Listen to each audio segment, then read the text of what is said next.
पर विचारधारा भी नहीं है, यहाँ पर व्यक्ति भी नहीं है, यहाँ पर सरकार भी नहीं है। यहाँ युवा विधायक है और विधायक के सामने दो विषय हैं।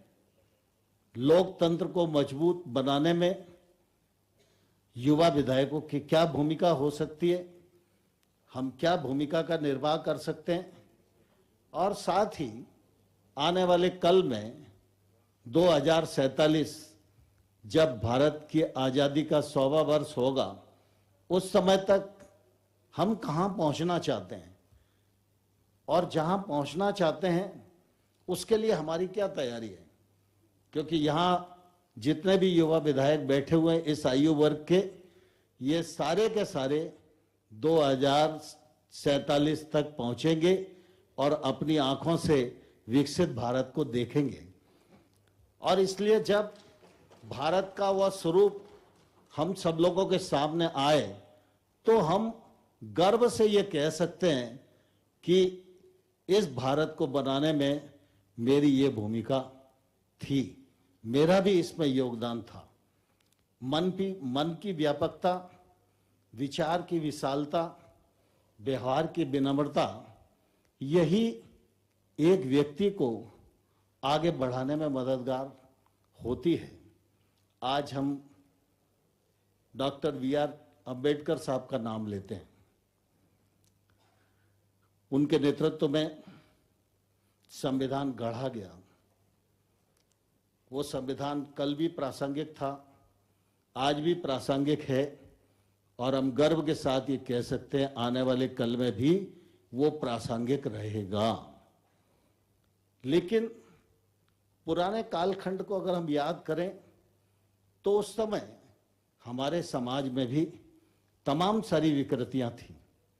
ऊंच नीच की विकृति, छुआछूत की विकृति, अस्पृश्यता निवारण के लिए गांधी जी जैसे तमाम सारे महानुभावों ने अनेक प्रकार के प्रयत्न किए, आंदोलन किया, और इन विकृतियों को आकृति में बदला जा सके इसके लिए हमारी पूरी की पूरी पीढ़ी खप गई। जब हम अम्बेडकर जी के जीवन को पढ़ते हैं तो ध्यान में आता है कि अम्बेडकर जी को भी अपने बचपन में अनेक प्रकार की ऐसी कुरीतियों का शिकार होना पड़ा। अनेक स्थानों पर उनका अपमान से सामना हुआ, लेकिन प्रभु की कृपा थी, सरस्वती उनके मस्तिष्क में विराजती थी, अद्भुत विद्वता के वे धनी थे, और इसलिए उनकी योग्यता के अनुरूप देश ने एक बड़ा काम उनके कंधों पर सौंपा, संविधान को गढ़ने का। सामान्य तौर पर हम सब जानते हैं कि अगर चलते फिरते भी कोई व्यक्ति हम पर थोड़ा सा कटु टिप्पणी कर दे तो शायद उस टिप्पणी को हम भूल नहीं पाते। घर और परिवार में भी छोटी छोटी चीजें कुटुंब को बांट देती हैं। यह मन की संकीर्णता है। लेकिन अंबेडकर जी के जीवन से हम यह प्रेरणा ले सकते हैं कि तमाम सारी कुरीतियों का सामना करते हुए, तमाम सारे अपमानों को सहन करते हुए जब संविधान बनाने का अवसर उनको प्राप्त हुआ तो आप पूरे संविधान में देखेंगे कि किसने उनका अपमान किया, किस विकृति का उन्होंने सामना किया, वो कहीं भी संविधान के किसी भी अनुच्छेद में परिलक्षित नहीं होती। नहीं तो उनके मन में ये बात आ सकती थी कि अरे भाई, इस वर्ग के लोगों ने हमारे साथ बड़ा व्यवहार खराब किया, इस क्षेत्र के लोगों ने हमारे साथ बड़ा अन्याय किया, तो हम अब संविधान की कलम हमारे हाथ में आ गई है, इससे हम बदला लेंगे। ये मन की व्यापकता है, यही मन को बड़ा बनाती है और यही व्यक्ति को बड़ा बनाती है। आज अंबेडकर जी का नाम कोई चाहे ना चाहे लेकिन सम्मान से सबको लेना ही पड़ता है। यह उनके व्यक्तित्व और कृतित्व की ऊंचाई है और इस ऊंचाई को उन्होंने अपने गुणों से प्राप्त किया है। इसलिए जब हम आज विधानसभा के सदस्य हैं तो अपने क्षेत्र के बारे में जरूर सोचें।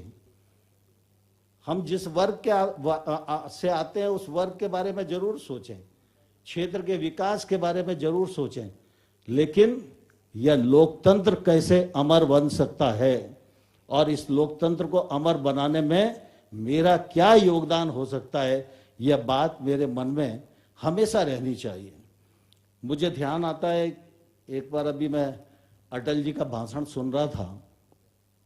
जब बांग्लादेश बना तो स्वाभाविक रूप से इंदिरा गांधी जी प्रधानमंत्री थी और बांग्लादेश बन गया तो उसके बाद स्वाभाविक रूप से प्रधानमंत्री जी की लोकप्रियता एकदम चरम पर थी और उसी समय यह फैसला हुआ कि अब चुनाव करा लो।